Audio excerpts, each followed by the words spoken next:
उर्दू बोलन वालीए कुड़िए तू की जाने 10 बुलियां दी कालजे लगी अग। तू की जाने अख बुरे दी भेडां दा इक वग। तू की जाने रोही थल जहन्नम वर्गा हवस दी मारी अख। किसने मौत खुदा तो मंगी कौन सी पैड़े नाग दी डंगी। किसने धरती फाड़ के उस दिन अपना आप बचाया।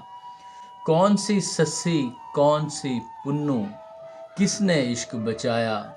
उर्दू बोलन वालीए कुड़िए तू की जाने किसने साडे टोटे कीते। पग्गां साड़ के रत नचोड़ी चुनियां फाड़ के अग बुझाई। गोली अग करपान दा किस्सा डिगे होए इंसान दा किस्सा। उर्दू बोलन वालीए कुड़िए तू की जाने किसने सानू चीर के सुटिया। किसने सानू बेघर कीता किसने सबर प्याला पीता। उर्दू बोलन वालीए कुड़िए तू की जाने कौन अमरता कौन प्रीतम। मोहन सिंह ते शिव कुमार किसने वाजा मार जगाया।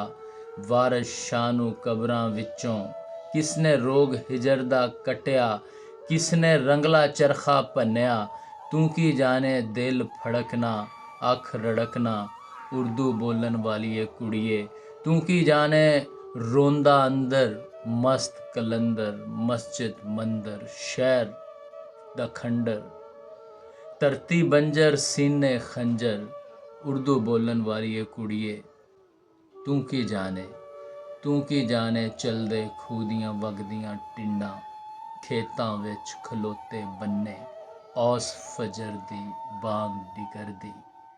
तू की जाने बग्गी अख दा काला सुरमा संदल बांह विच नचदा कंगन नक दी नथली सुर विच वजदी प्यार दी फंजली। उर्दू बोलन वालीए कुड़िए तू की जाने।